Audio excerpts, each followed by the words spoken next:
Hey guys, Nick Espinoza, your chief security fanatic here, and today we're going to do something a little different. So as you know, I've been reporting on coronavirus-related tech news, for the last few weeks or so, which honestly seems like a million years, just given that we're all sheltering in place at the moment. And I'm still going to do that, as well as my normal videos, and audio that go off of all of that stuff. But I'm also now going to do a weekly coronavirus or COVID-19 threat advisory update, so I can keep all of you up to date on the latest and greatest issues that we are facing worldwide, basically as we are going through this pandemic. Now, this is probably going to be out every Monday or Tuesday or so, but you're going to see it regularly until this lifts. Now, all of the information that I'm about to talk about here was put together by the COVID-19 Cyber Threat Coalition, and I'd like to thank Emily Austin for heading up the advisory team, and basically all of the other volunteers that are constantly working to basically grab this information and put it out for public consumption, so we are all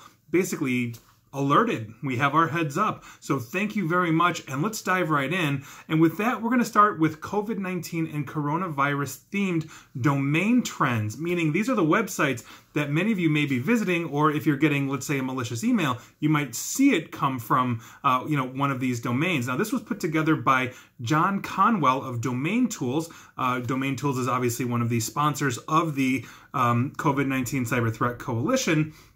And he put together an amazing set of graphs. Check out the link. I will put that in the comments section on all of my social media. You guys really need to see it. And these graphs are about the rise of COVID-19 or coronavirus-related domains being registered, and also those that were found to be malicious. And to quote Mr. Conwell, there was an early spike in risky domain registration from February 11th, and then a massive spike around March 9th that continued to grow until it peaked around March 18th. Now, we are talking about thousands of domains being registered, but there's a little bit of good news here, and to continue his words, generally since March 20th, the number of risky domains registered per day has been decreasing, with a notable spike around March 30th. Interestingly, legitimate organizations creating domains in response to the COVID-19 crisis were several weeks behind the curve from threat actors trying to take advantage of the situation. This is a pattern Domain Tools hasn't seen before in other crises. So we are entering into new technology. Now, Rich Harang of Sophos also weighed in on this particular section of the threat advisory, basically on what their company is seeing by using their customer endpoint data that they've obviously anonymized and sanitized, for the general public. And those are some very interesting trends, but the numbers here on what is being registered and what is malicious is quite frankly staggering. Moving on, we have another piece from Joe Gigliotti, and this is entitled Rebranding Common Attack Vectors with COVID Themes. Now, here's what's going on. Obviously, this entire pandemic is being exploited by threat actors, basically as they impersonate things like legitimate government or medical organizations or even philanthropic entities. And so as we are looking at this, network penetration, phishing, ransomware, and other kinds of cyber threats are capitalizing on the need for information, such as the rationing of medical equipment, as well as pressure on healthcare systems around the world, and they're using this as a cover. However, and this is what's really interesting, and to fully quote, not just paraphrase Joe here, however, currently there are no signs that cyber attacks as a whole have increased, even attacks assumed to increase due to increased reliance on internet shopping like web skimming and all of that. Now, research from Microsoft FireEye, as well as evidence from Cyber Threat Coalition contributors, have shown that many of these threats are using existing attack vectors, and they're just repurposing them with COVID-19 or coronavirus themes. One example of using an existing threat basically uses COVID-19 as a lure and was analyzed by the team at hatching.io and users on Twitter. This particular attack was using Microsoft Excel documents with macros embedded that could potentially send users to malicious sites. So in other words, why reinvent the wheel if you're a criminal when you can use the exact same tried and true methodology to, let's say, break into an organization or a system? All you're doing is putting a new coat of paint on it. You're just saying, instead of whatever scam you were running before, now it's coronavirus. That's pretty interesting news. And so what we're basically seeing here is that there is no real innovation, if you will. They're using the existing methods that they've always been using. They're just calling it coronavirus or COVID-19, at the front so people will open this. And I think that's great reporting. Thank you very much, Joe. Moving on. Alan Liska from Recorded Future reports on the threat of personalized attacks against healthcare workers. This is obviously a very serious situation that we want to address and talk about, as well as defend here in the COVID-19 Cyber Threat Coalition. But to quote Alan, healthcare workers are under a lot of pressure at the moment, and this may make them vulnerable to cyber attacks, especially if they use, meaning the hackers use, some kind of personalization.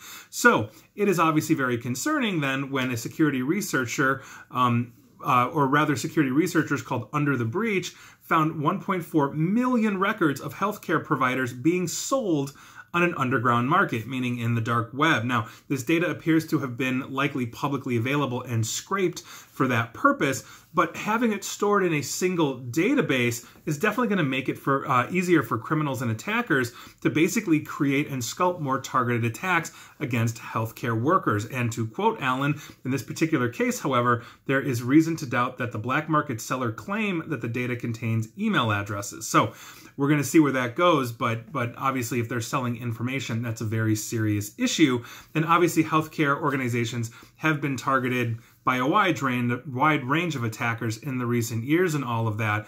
But obviously with this pandemic, there is a lot of scrutiny focused on this. And while some criminal organizations or criminal hacking groups have said they are not going to target hospitals, we have still seen a lot of that happening as well, through various organizations, or they're hitting the supply chain like medical device manufacturers, and God forbid a ventilator factory goes down. So here we are. But Alan, thank you very much. That was some excellent reporting there. And finally, Sherman Chu is going to bring us home with a piece in the advisory called "The FBI Anticipates Rise in BEC Attacks Related to the COVID-19 Pandemic." And we'll get to what BEC means in a minute, but a press release from the FBI basically states that the agency is anticipating an increase in business email compromise, BEC, scams that are leveraging coronavirus and COVID-19 related topics. Now, to quote, "Business email compromise is a scam that targets anyone who performs legitimate fund transfers. The FBI previously reported that in 2019, almost half of the reported losses from cybercrime, an estimated $1.77 billion, came from reports of business email compromise in 2019. So this is something that we have to be very serious about, especially when we are potentially going to be having a down economy by virtue of what's going on, at least here in the United States. Now, the FBI has already observed an uptick in these kinds of fraud targeting municipalities that are purchasing protective equipment, for their first responders. So the paramedics, the firefighters, and the police of the world.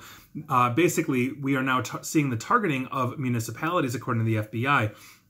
Furthermore, members of the COVID-19 Cyber Threat Coalition have separately confirmed that they've observed similar scams targeting their organizations. And I can say within my own organization, as we are also a sponsor of the CTC, the Cyber Threat Coalition, we have seen an uptick, as we are monitoring, our clients, our firewalls, all that kind of stuff. So this is definitely a thing to worry about. Now, publicly available email counts of executives and other high-level employees related to finance or involved with wire transfer payments are either spoofed or compromised, through things like keyloggers, meaning they're able to get your username and password, or phishing attacks to try to do fraudulent transfers and all of that, as well as social engineering. So this is obviously a very, very serious issue, because as municipalities are scrambling, let's say, to bid on or find new sources to get things like, N95 masks or whatever it is, that's a very serious problem, and God forbid the municipality loses a huge amount of money and then doesn't get the protective equipment that our first responders so desperately need.